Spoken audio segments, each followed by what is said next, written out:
kasih atas kesempatan yang diberikan dari saya Ahmad Subhani Rizal, calon Gubernur Angkatan 9 Kabupaten Sleman.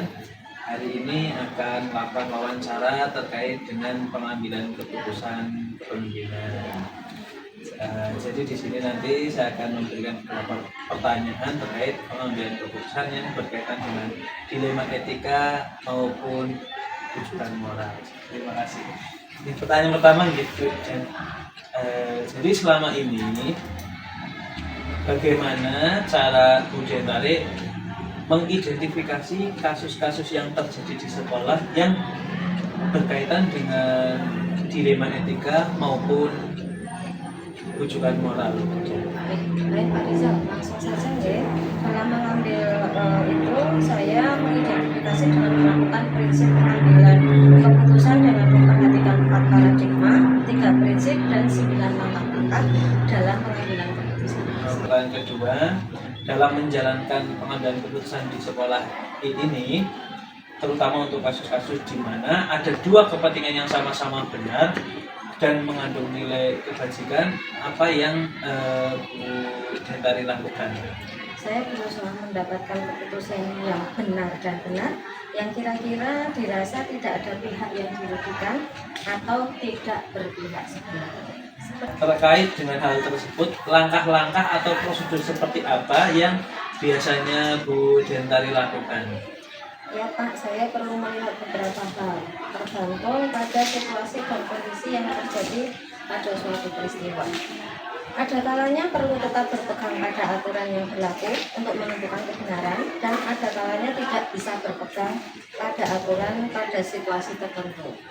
Demikian sebaliknya, ketika berhadapan dengan situasi rujukan moral, yaitu benar dan salah, artinya adalah segala sesuatu yang kita lakukan, baik itu sengaja maupun tidak sengaja. Jika salah dengan alasan baik apapun tentang kejadian tersebut, maka tetap saja bernilai salah. Gitu. Selanjutnya, hal-hal apa saja yang selama ini Ibu anggap efektif dalam pengambilan keputusan pada kasus-kasus dilema etika? Dalam pengambilan keputusan pada kasus-kasus dilema etika yang saya anggap efektif adalah menentukan prinsip yang akan digunakan, yaitu salah satunya berpikir berbasis hasil. Kalau bahasa Inggrisnya itu prinsip based thinking. Berarti di sini hal-hal apa saja yang merupakan tantangan dalam pengambilan keputusan pada kasus-kasus dilema etika? Yang menjadi tantangan dalam pengambilan keputusan pada kasus-kasus dilema etika bila berhadapan dengan nilai-nilai kebajikan yang mendasari kasus tersebut, namun bertentangan dengan cinta kasih sayang, perhatian, kebenaran, kebebasan, keadilan, persatuan, toleransi, tanggung jawab, serta suatu penghargaan dalam kehidupan. Apakah perlu menggunakan aturan baku atau tidak? Karena banyak yang harus Iya, karena memutuskan segala itu memang ya berat lah. Yang harus dipertimbangkan. Nah, terkait hal tersebut, apakah Bu Dentari itu memiliki jadwal tertentu dalam sebuah penyelesaian kasus dilema etika? Dan apakah langsung menyelesaikan di tempat atau memiliki sebuah jadwal tertentu untuk menyelesaikannya? Bentuk atau prosedur seperti apa yang dilakukan? Adalah dalam menyelesaikan kasus dilema etika, saya memiliki jadwal untuk menyelesaikan. Ada beberapa hal yang perlu dipertimbangkan, perlu melihat pada komponen kategori paradigma mana yang terjadi pada kasus tersebut. Adakah seseorang atau faktor apa yang selama ini mempermudah atau membantu Anda dalam pengambilan keputusan dalam kasus-kasus dilema etika?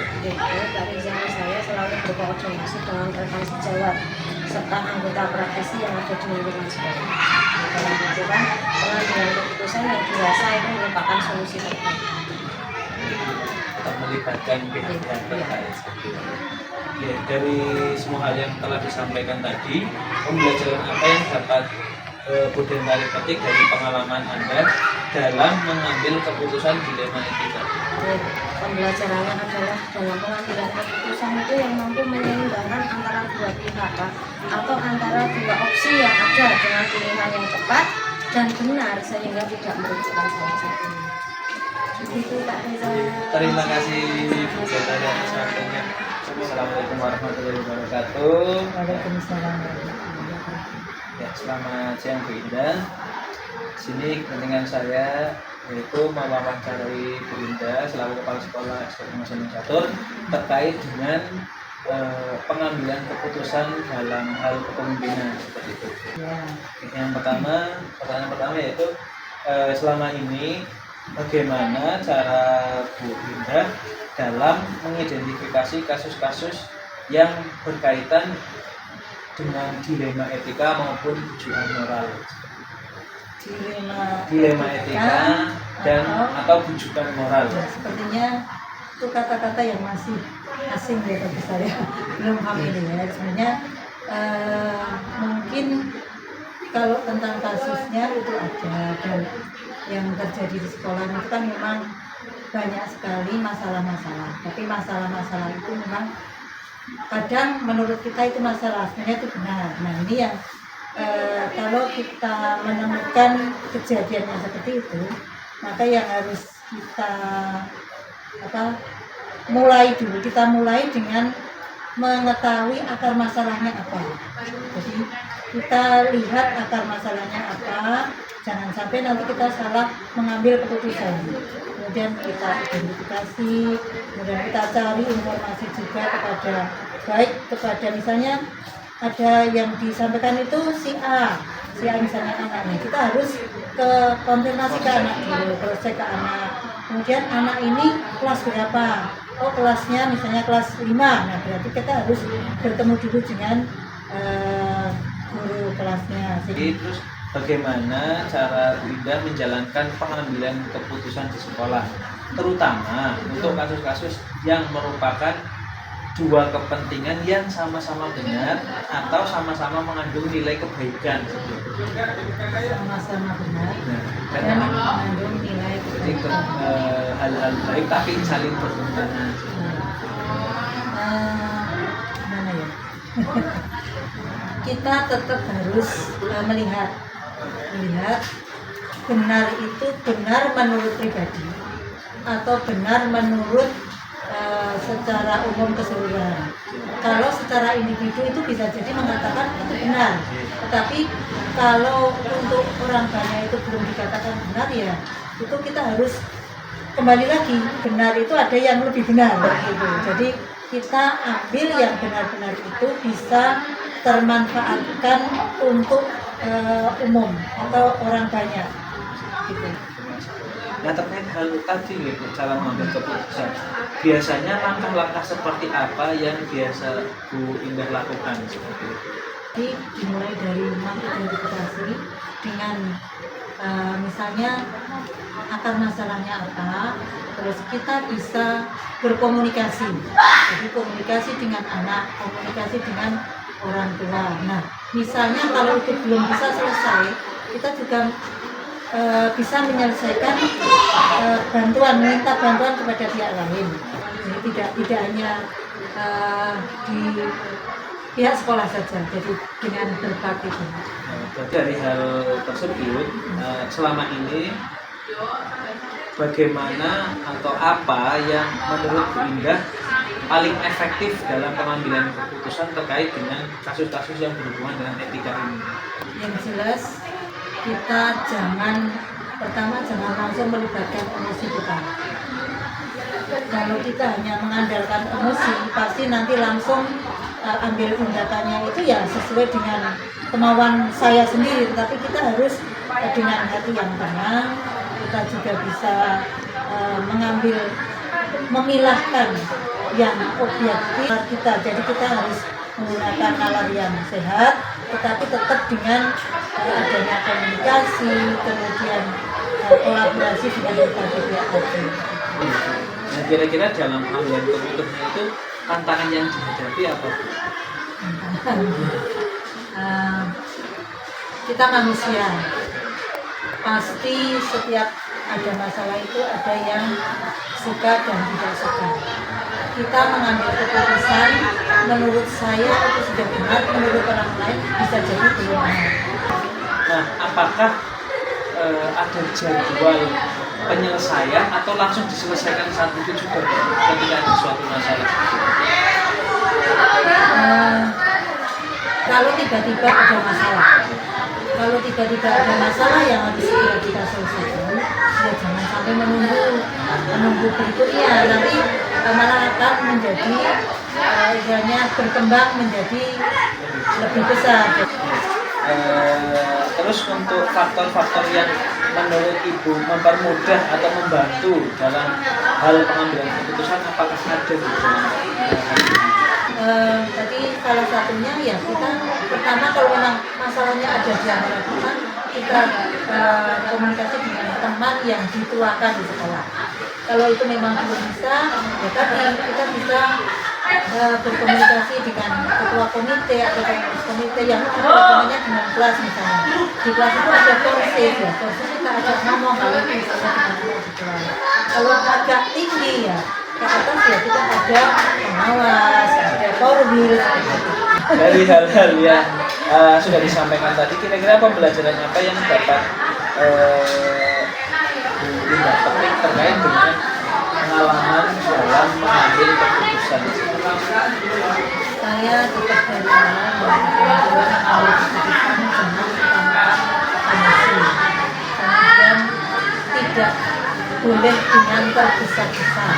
Jadi meskipun segera ditindaklanjuti, tidak boleh terburu-buru, tidak boleh tergesa-gesa, kita harus hati-hati karena kita ini sebagai pelayan masyarakat dan harus bisa melayani di seluruh kalangan. Terima kasih Bu atas semua jawabannya, dan juga terima kasih atas waktunya. Saya pamit dulu. Ya, saya ambil satu kata-kata yang mungkin ini perlu saya sampaikan. Saya ambil dari Imam Syafi'i ya. Saat kamu menyampaikan kebenaran, maka kamu akan menemukan dua reaksi yang berbeda. Orang cerdas akan menang, orang bodoh akan termenung. Kemudian yang pertama, carilah pihak ketiga yang bisa membantu kita. Kalau orang itu sudah tidak bisa, yang ketiga itu adalah Terima kasih. Saya Ahmad Sultan Rizal mendapatkan tugas dari CGP untuk mewawancarai pemimpin sekolah terkait dengan pengambilan keputusan. Yang pertama gini Pak, jadi kan bagaimana cara Bapak dalam mengidentifikasi kasus-kasus yang berhubungan antara dilema etika maupun rujukan moral Pak? Untuk mengidentifikasi masalah itu ada beberapa teknik yang harus kita kuasai, terutama di mana kita harus memetakan kasus itu termasuk kasus yang mana, apakah kasus yang ringan, kompleks, sederhana, atau kasus itu membutuhkan suatu penyelesaian yang panjang. Misalkan kebijakan itu atau masalah itu harus berhubungan dengan moral. Nah itu juga nanti melibatkan kebijakan-kebijakan yang bisa langsung diambil keputusan ataupun harus didiskusikan dengan guru. Jadi terkait hal tersebut, bagaimana cara Bapak mengambil keputusan di sekolah ini, terutama jika kasusnya itu adalah kasus yang berkepentingan yang sama-sama benar atau mengandung nilai kebajikan, tetapi agak bertolak belakang, tapi semua sama baik. Betul. Itu sering sekali ada masalah seperti itu yang membuat kita harus berpikir dan memberikan keputusan yang tepat. Nah, untuk memberikan keputusan yang tepat supaya tidak menimbulkan masalah baru, itu kita harus awali dari menggali fakta. Kita gali fakta sebenarnya apa sih yang terjadi dengan masalah tersebut. Kemudian dari fakta-fakta itu tentunya pasti ada yang terlibat. Siapa saja pihak yang terlibat dari kasus atau masalah tersebut. Kemudian dari pihak yang terlibat, dari fakta-fakta, kemudian kita ambil atau kita buat suatu analisis. Dari analisis itu nanti akan ketahuan siapa berbuat apa dan terlibat dengan apa. Dari situ baru kita membuat opsi-opsi. Dari sekian kejadian pasti ada celah atau opsi untuk menyelesaikan masalah tersebut. Ada opsi A, opsi B, atau boleh dibilang plan A, plan B, plan C. Nah, dalam menentukan opsi-opsi itu kita bisa langsung putuskan sendiri, atau jika itu kompleks kita harus diskusikan dengan bapak ibu guru, atau kalau jauh lebih kompleks lagi kita harus melibatkan pihak ketiga. Nah, dari opsi-opsi tadi setelah kita ambil yang terbaik, kemudian kita putuskan, tentu harus dikawal kebijakan tersebut, apakah berdampak lebih baik atau malah justru sebaliknya. Nah, di situ kita perlu adanya evaluasi dari apa yang sudah kita putuskan.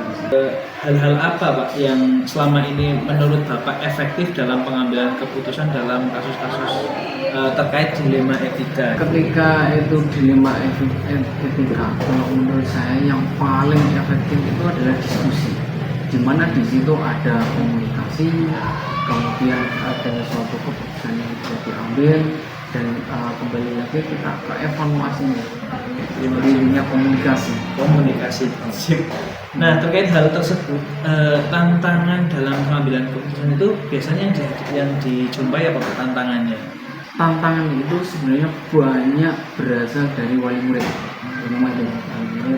Kemudian yang kedua tantangan dari intern. Tadi kan sudah tantangan sudah. Nah, dalam penyelesaian masalah sendiri itu apakah ada jadwal tertentu atau ada cara tertentu atau bentuk prosedur seperti yang apa yang dijalankan? Pasti, jadi pasti ada jadwal tersendiri. Adakah seseorang atau faktor-faktor apa yang selama ini menurut Bapak itu mempermudah atau membantu dalam mengambil keputusan tersebut? Ya itu tadi sudah saya singgung beberapa kali. Faktor yang sangat mendukung adalah diskusi, komunikasi, dan pengambilan keputusan yang tepat. Pembelajaran yang bisa dipetik dari pengalaman Bapak ya dalam keputusan itu kira-kira apa Pak? Kalau saya pribadi pengalaman yang bisa saya petik, jadi saya bisa lebih bijaksana dalam mengambil keputusan. Sesuatu yang melibatkan banyak orang, kebijakan itu harus benar-benar tepat. Terima kasih Pak atas waktu yang sudah diluangkan.